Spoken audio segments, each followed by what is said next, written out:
My name is Courtney Reynolds, and I'm a primary healthcare counselor in Swift Current, and I have a health science degree with a specialization in addictions.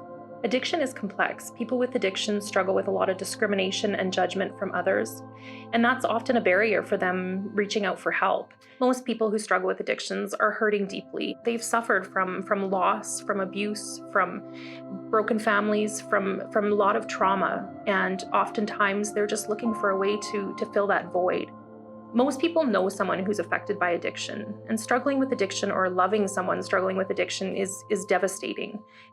There's no one-size-fits-all approach to addictions, and we really feel like it's crucial to meet people where they're at in their journey so that we can provide them with the best services available. Harm reduction is an important piece of the continuum of care to help people that are struggling with addictions live healthier and safer lives. It is always our hope that people living with addictions will get help and enter recovery and an improved quality of life. But we do recognize that this can happen at a different time frame for people. And for some people, it may take years or it may not happen at all. But what we do know is that by connecting with people and developing that relationship and that connection, they become more aware of the services that are available and are more likely to know who to turn to for help when they're ready. My name is Erin Reed. I am a pharmacist at PharmaSave in Swift Current. I've been a community pharmacist since 2004, so for the last 18 years. And for the last 12 years, I've been in Swift Current and helping people with addiction. I think the pharmacist's biggest role in harm reduction in conjunction with doctors is to help people come off of their harmful substances while minimizing the withdrawal from these substances so that people can live normal, stable, healthier lives. We become part of the support network for them. We develop really good relationships with them, and so we can reach out to them and monitor them really closely. They feel comfortable coming to us to ask for support when they need help, if they're starting to slip or relapse. We understand as pharmacists that addiction is a chronic relapsing condition, and so we can tell when our patients might not be doing as well. And we try our best to help them in these instances because we know the alternative might be that they turn to the street and they start using again. Many studies have actually shown us the connections and the relationships that are built through harm reduction programs can actually increase awareness of services and treatment programs that are available for people to access. The reality is legal and illegal drug use is happening in our community, and it's going to continue to happen. And so we just want to keep people as safe as possible. We have a variety of harm reduction programs offered in Swift Current. We have safe inhalation kits. We have needle exchange program. We have safe disposal options. We have a condom availability program. We provide education on safer drug use and safe sex. And we also have drug testing strips available. So you actually can come to any pharmacy in Saskatchewan to get naloxone. Naloxone is the drug that is used to help reverse the effects of an opioid overdose. We can also provide harm reduction supplies to the public for free as well. All of these supplies that people who are using drugs might need to do it safely so that they don't contract harmful diseases like HIV or hepatitis C that you might get from using dirty needles. Opioid agonist therapy is the medication that is prescribed by doctors to help people who are addicted to opioids get off their opioid more safely. These drugs work by blocking the same receptor in your brain that opioids attach to, and they help people achieve gradual detoxification from their opioid while minimizing the vicious withdrawal effects that opioids can cause. One of the main goals of therapy when going on to opioid agonist therapy is to help people prevent withdrawal. People who go into withdrawal from their opioid get really sick, and they tend to call it dope sick. And apparently it's really awful. It feels like you're dying, is how some people describe it. They get really agitated, really irritated. It can cause a lot of nausea and vomiting and diarrhea and sweating and insomnia. The list is long and it's really unpleasant to go through. Our goal is to help people achieve gradual detoxification so that they can minimize these vicious withdrawals. Sometimes going into withdrawal is what maybe contributes to the whole addiction cycle. People who are addicted to opioids need to have that on board so that they feel stable and have that normal feeling all the time. And so if they happen to go into withdrawal, then they are needing to seek to get their next hit and their next fix to maintain their normal, stable feeling.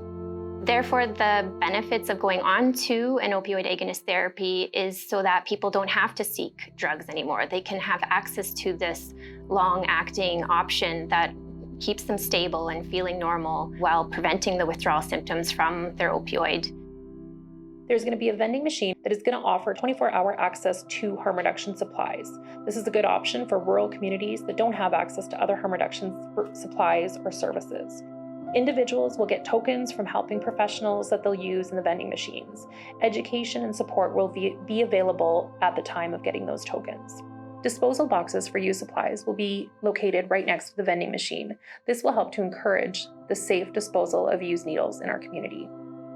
People who are using drugs and substances and opioids, their receptors get desensitized and they get tolerant to them. So you have to take more and more and more to get the same high, that same good feeling.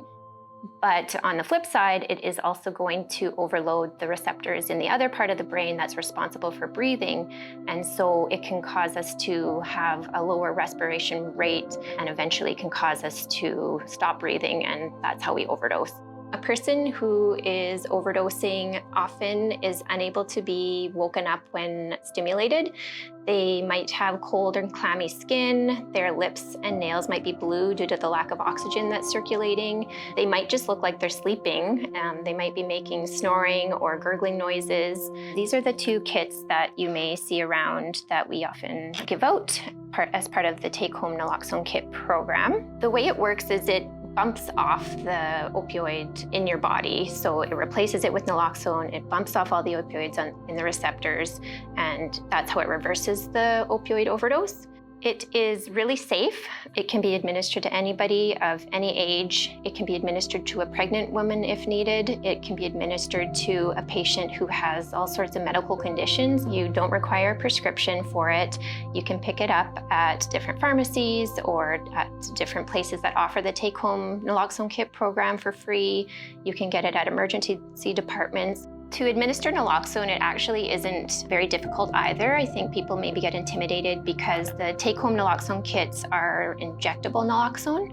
There's an acronym that we follow if you do have to administer naloxone and if you come across a person that is overdosing.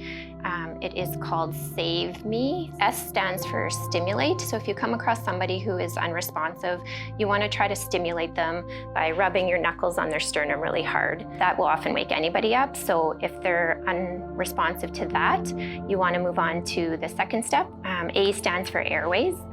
And we want to see if they're breathing. So brain damage can occur within minutes if you don't get enough oxygen to your brain, so you want to make sure that they're breathing. If they aren't breathing, then you are going to want to give breaths. It's really important in an overdose to give breaths because of the lack of oxygen. They can cause brain damage. So the kits actually come with a one-wave mask that you can use to give the breaths safely. So every kit does come with one of those.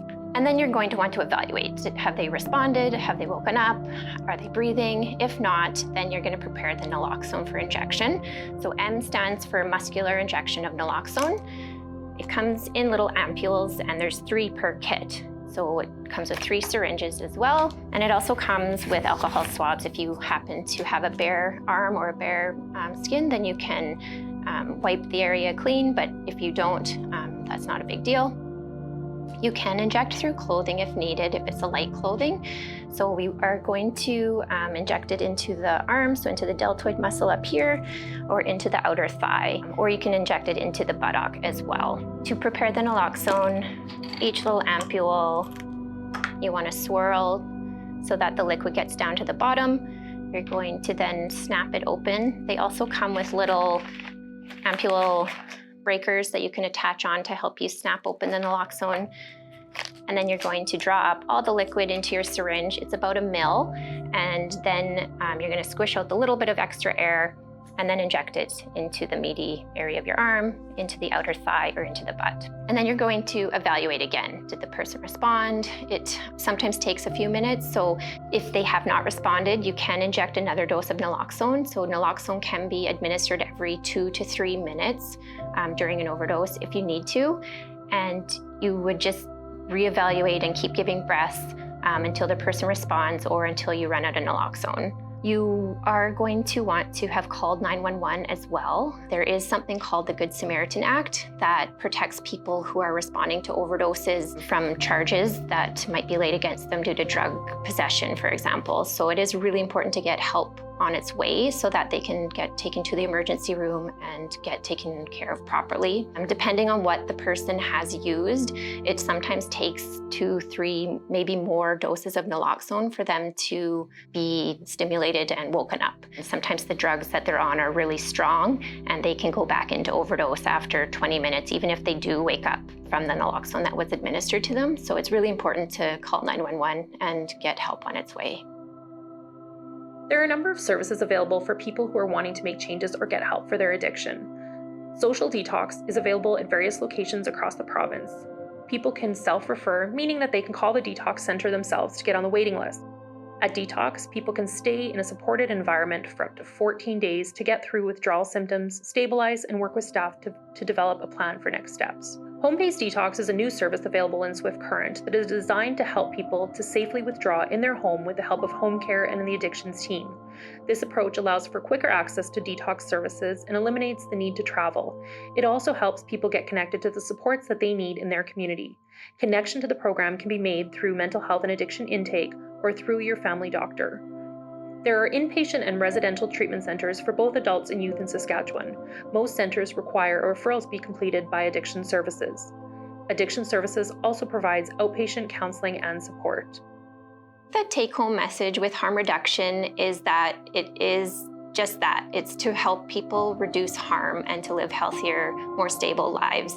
Whether it be that they aren't quite yet ready to quit their addiction and they just need some harm reduction supplies so that they can do it more safely, or they need naloxone so that it can give them a second chance at life if they happen to accidentally overdose, or if they're ready to go down their path of recovery to go on medication that helps them. There's all sorts of resources and help out there for people, and they never have to go down that path alone. There's people that care, and we are here to help.